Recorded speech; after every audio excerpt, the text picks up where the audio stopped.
104.7 The Cave, Mike the Intern, Jay Stevens in the studio. It is Dark Side of the Stream. Yeah, we do so many things that I'm confused. I didn't know what you were going to say, but this is Dark Side. This is Dark Side of the Stream. You're in the studio. It's Thursday got morning. My shiny light on me. Got his real shiny forehead, Jay, right now.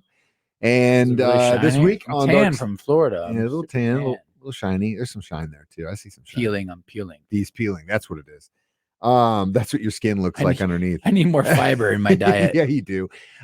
So this week was my turn, and we went through the docu-series McCartney 3-2-1 on Hulu. And if I'll get right into this, if you are a Beatles fan, you have to take the time to watch this documentary.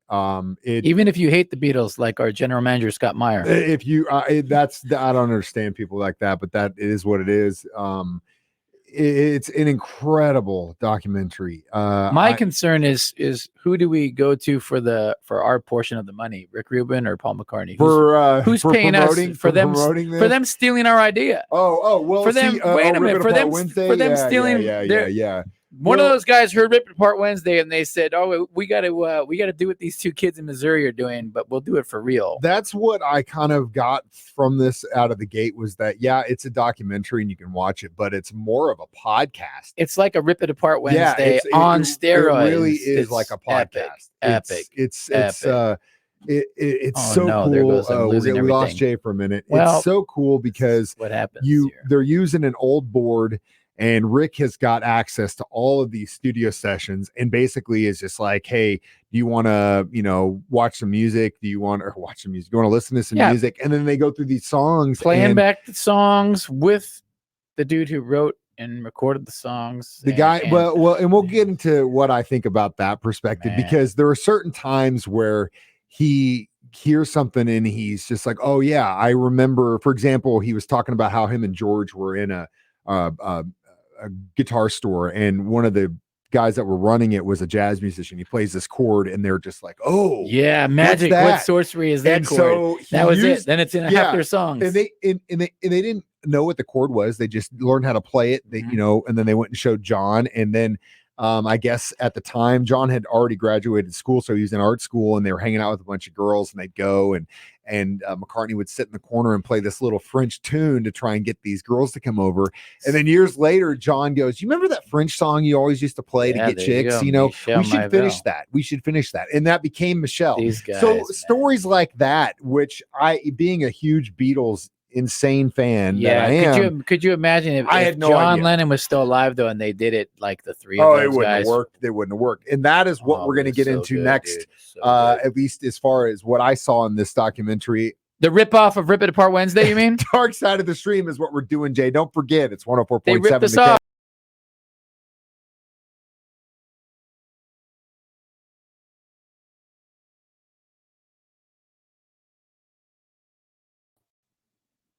.7 The Cave, Mike the Intern, Jay Stevens back in the studio. It's Dark Side of the Stream, episode 54, discussing McCartney 3-2-1. Now, as we mentioned, Jay goes right before we went to the break. What can you imagine if all three of those guys, or at least all four of them, if George and John were still alive in the room together? There's a reason it's just McCartney, because up until this point, really in the last, 20 years, since really the anthology, McCartney's kind of been the last one to direct the story, if you will. And there have been some things that have happened in recent releases that I think, McCartney got his hands in and changed kind of the way he wanted them, because, there was an argument, as much love and good times. And this was we were growing up and it was all, awesome. It was, he kind of lets things slide a little bit where you're like, wait a minute, that was, for example, they're going through back in the USSR. They're talking about the drum beat, and McCartney's trying to explain to Ringo, this is how I want it. And Ringo goes, you do it. You mean he told him that's how I want it? Yeah, basically. And so, but then at that point, McCartney goes, yeah, he could have said, well, yeah, you do it. Or it could have been, well, you do it. And so at that point, like he's directing the story, because there's no one else to tell the story. Yeah, Ringo's not there. George and John are gone. So he's kind of directing the story. And there's another part where they're doing, I want to say I think it was Lucy in the Sky, that real high harmony part at the end. and Rick Rubin brings up the backing vocals to show all the high parts, which McCartney pretty much was those high parts, and you hear him just blow his voice at the end. He's like, and he goes, "That's why we don't play those tapes." Yeah. And you can see it that he was kind of like, "I don't want," but Rubin wouldn't let him do that. No, I thought that was cool. History, man. Musical history is good stuff. Who owns all the Beatles stuff? That do the Slept with the Kids?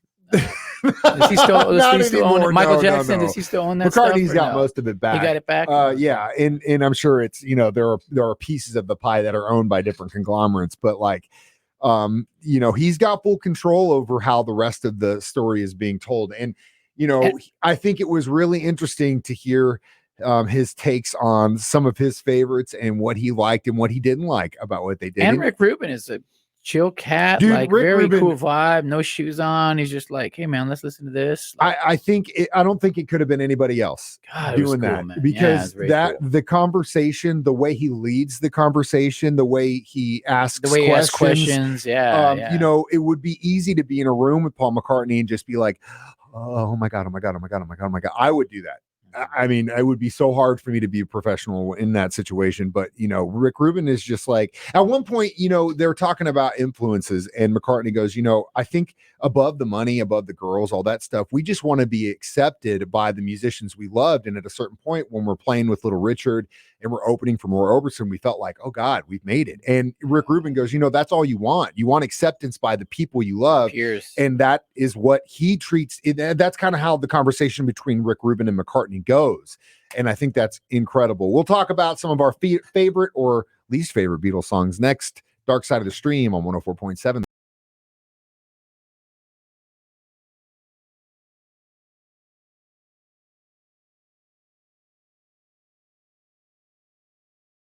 104.7 The Cave. Mike the Intern in the studio this morning with Jay Stevens. It's Dark Side of the Stream, episode 54. McCartney 3, 2, 1. I just realized the way the camera is set up, it makes my head look extremely small. You do kind of have a small head. Look like my shoulders. You kind of look like that guy from Beetlejuice. I do.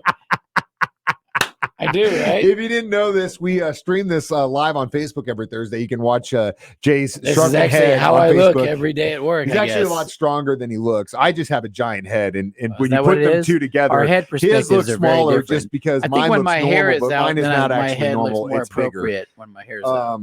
Anyway, so we're doing McCartney 3, 2, 1, and we could you mean literally the rip off of Rip It Apart Wednesdays, whatever you want to call it. We could sit here and we could go through all the stories they tell. And like I said, they have to watch it. They're incredible.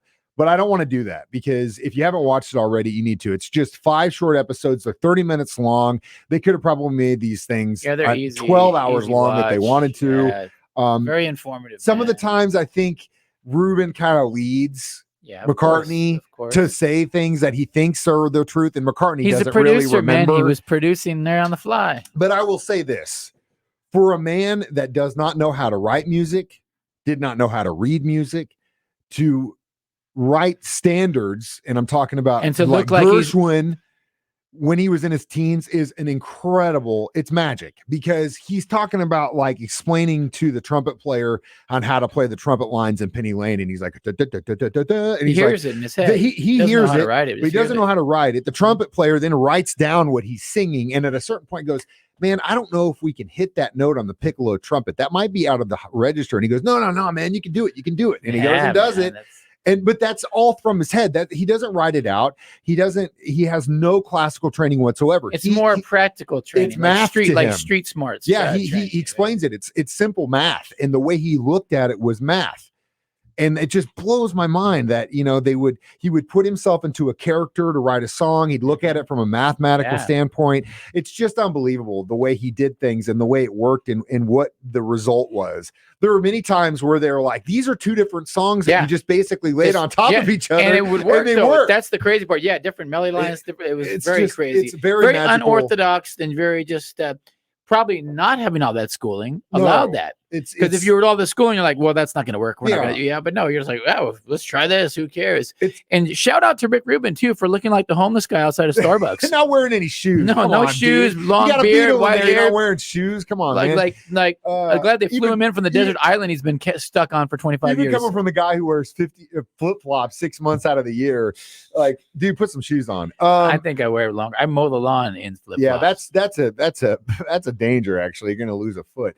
But yeah, so we could go through all these stories, but honestly, you need to just watch this yourself because it really is cool. And I'll tell you, it's got me very excited about the Let It Be documentary coming out this fall that Peter Jackson is like. It's got like 10 hours of footage and it's just going to be massive. It's got me very excited. I'm usually through a Beatles kick like half of the year, a quarter of the year already. And this has just got my Beatle fires tingling. Beatle rabbit holes. We'll put Jay on the spot next, Dark Side of the Stream, to figure out what we're going to watch in a week on 104.7 The K.